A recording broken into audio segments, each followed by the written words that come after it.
പോയിട്ട് എവിടെയായിരുന്നു, ഞാൻ ഇവിടെ തന്നെ ഉണ്ടായിരിക്കും. പക്ഷേ ഞാൻ അങ്ങനെയാണ്. ഇപ്പോൾ ഇവിടെ വീട്ടിലാണെങ്കിലും ഞാൻ അങ്ങനെ ആയിരിക്കും. ട്രിവാൻഡ്രത്ത് വരുമ്പോൾ എൻ്റെ ഫ്രണ്ട് സർക്കിളാണ്. ഇപ്പം വിഷ്ണുവിനെ കാണാൻ വർക്ക്ഷോപ്പിൽ പോയി കഴിഞ്ഞാൽ അപ്പോൾ അവനോട് സംസാരിച്ച സമയത്ത് ഞാൻ അവൻ്റെ അടുത്ത് സംസാരിച്ചിരുന്നു. നന്ദുവിനെ കണ്ടു കഴിഞ്ഞാൽ അവനോട് സംസാരിച്ചിരിക്കും. അച്ഛനെ കണ്ട ഞാൻ ആ ഒരു ഫ്ലോയിൽ അങ്ങ് പോകും.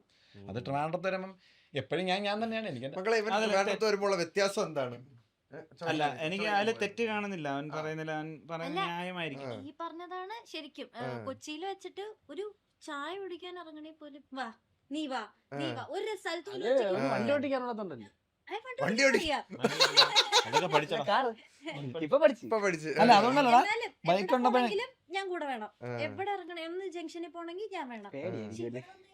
തിരിഞ്ഞ് നീ എവിടെ എന്നൊക്കെ പോലും ഫോൺ വിളിച്ചാൽ പോലും എടുക്കൂല. എടുത്താൽ തന്നെ ഞാൻ വിളിക്കാം ഞാൻ തിരക്കില്ല എന്ന് പറഞ്ഞിട്ട് ഫോൺ വെച്ചിട്ട്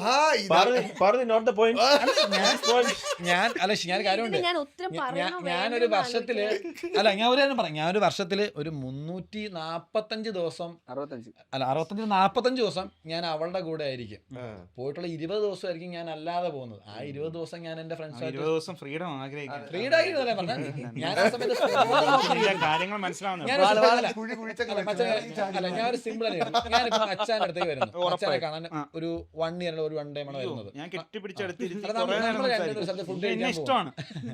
നമ്മളുടെ ഫുഡ് കഴിക്കുന്ന സ്ഥലത്ത് പോകും. ഉറപ്പായിട്ട് ഞാൻ ആ സമയത്ത് എവക്ക് മെസ്സേജ് വിളിച്ചോണ്ടിരിക്കുക ചെയ്താൽ അച്ഛൻ വിചാരിക്കും വന്നിട്ട് പിന്നെ എന്തിനു വേണ്ടി വിളിച്ചോണ്ടിരിക്കുന്ന ഇവിടെ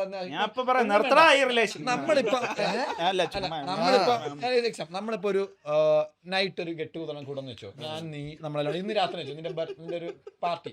ഞാൻ ആ സമയത്ത് ഫോൺ എടുത്തിട്ട് അവർക്ക് മെസ്സേജ് വിളിച്ചോണ്ട് അതൊരു 5 സെക്കൻഡോ 10 സെക്കൻഡോ പോട്ടെ, നിനക്കൊരു 5 മിനിറ്റ് തരാം, നീ സംസാരിച്ച് തിരിച്ചു വരൂലേ? ഞാൻ അതാണ് പറഞ്ഞത്. ഞാൻ അത് താല്പര്യമില്ല.